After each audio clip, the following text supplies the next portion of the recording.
In the quiet solitude of dawn, as the first light pierces the veil of darkness, a question rises in the soul of the seeker. What does it mean to be great? Not in the eyes of the world, not in the currency of applause or titles or the fleeting shadows of power, but in the echoing silence of one's conscience, in the still chamber of the mind where true worth is measured.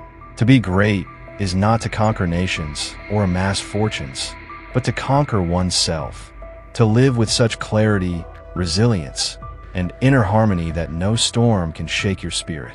This is not a modern fantasy. It is an ancient calling, a code carved into the very essence of human nature, whispered by sages across the millennia, and voiced with immortal stillness by Marcus Aurelius, the philosopher king, whose words transcend time and lead us to the forgotten gates of greatness. In this journey, we shall not merely study Stoicism. We shall breathe it, walk it, live it. For greatness is not a gift. It is a series of choices, a collection of habits etched into our daily life that shape us into something unshakable, something immortal in essence. And so, let us begin with the first habit, self-awareness, the mirror of the soul. Marcus Aurelius wrote, "You have power over your mind, not outside events. Realize this, and you will find strength." To practice self-awareness is to observe your thoughts like a silent guardian, to catch the seeds of fear, anger, desire, and vanity before they take root. Each day becomes a meditation, a slow peeling back of the layers that the world has placed upon you. You begin to see not just what you do, but why you do it. You recognize your triggers, your insecurities, your illusions. And in that recognition, you are reborn, not as the puppet of emotions, but as the sculptor of your destiny. The second habit is intentional action. Stoicism teaches that virtue is not about lofty ideas, but daily discipline. Every choice, no matter how small, is either a step toward your ideal self or away from it. Marcus reminds us, waste no more time arguing what a good man should be. Be one. In this habit, greatness is hidden in the mundane. How you speak to the stranger, how you rise from your bed, how you handle failure. You no longer live by reaction, but by intention. Life is no longer a storm that tosses you around. It becomes a river you navigate with wisdom. The third habit is acceptance of reality. This is not surrender, but serenity. The impediment to action advances action. What stands in the way becomes the way. These words are not poetic. They are a sword. Every hardship becomes a forge. You begin to see suffering as a teacher, not a curse. You stop cursing fate, stop wishing for things to be different, and instead say, let it come.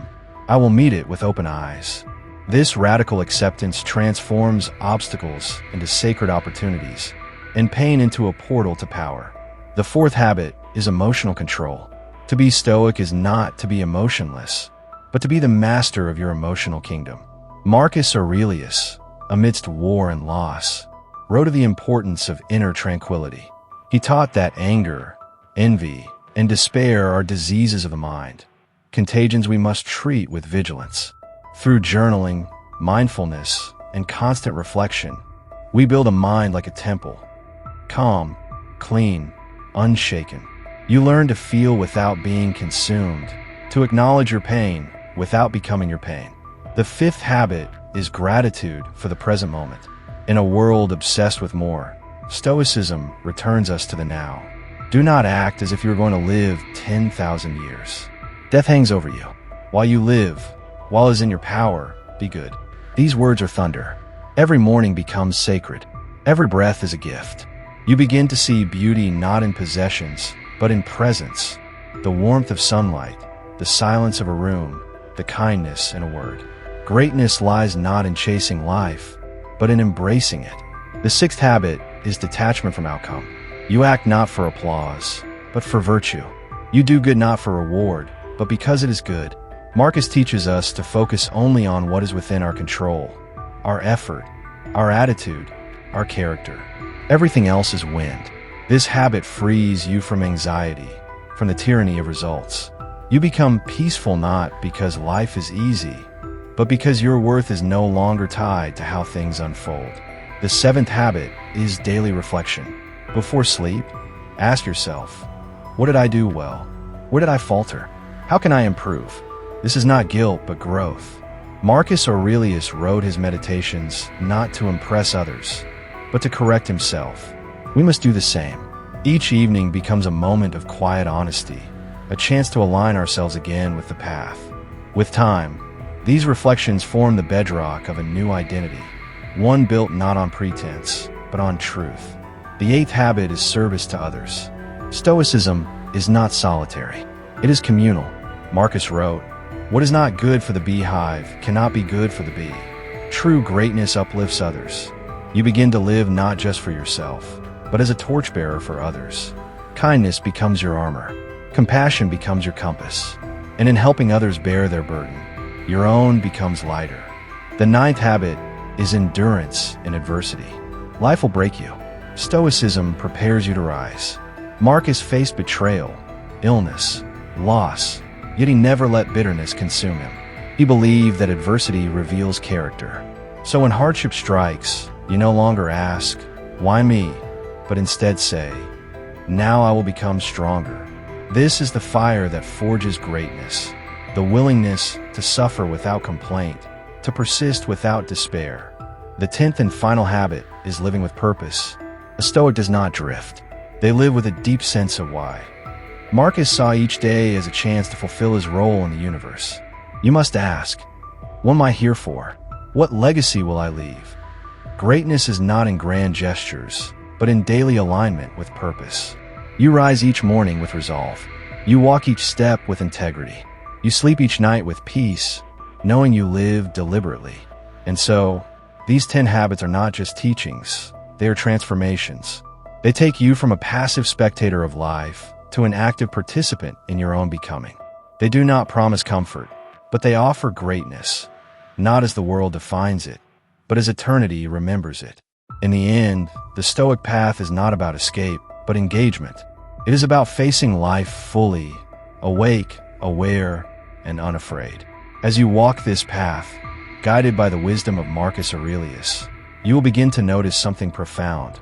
The chaos of the world may not change, but your inner world becomes unshakable. You no longer seek to escape life's storms, because you have become the storm. You no longer pray for an easy life, because you are becoming a strong person. You no longer wish for life to be different, because you are finally meeting it as it is, with open eyes, a steady heart, and a soul forged in virtue. This is greatness, not because it makes you famous or rich, but because it makes you free. And in a world enslaved by noise, fear, and desire, that is the rarest and most sacred kind of freedom. So walk this path not in haste, but in honor. Practice these 10 habits not as rules, but as rituals, and know that with every step, you are returning, not to someone new, but to who you were always meant to be. And now, as the final echoes of these ancient truths fade into the silence of your awareness, you stand at the threshold, not of another teaching, but of transformation. Not as a student anymore, but as a bearer of the flame, entrusted with the wisdom that once lit the corridors of the Roman Empire, now burning within your own soul. You are no longer the same person who began this journey.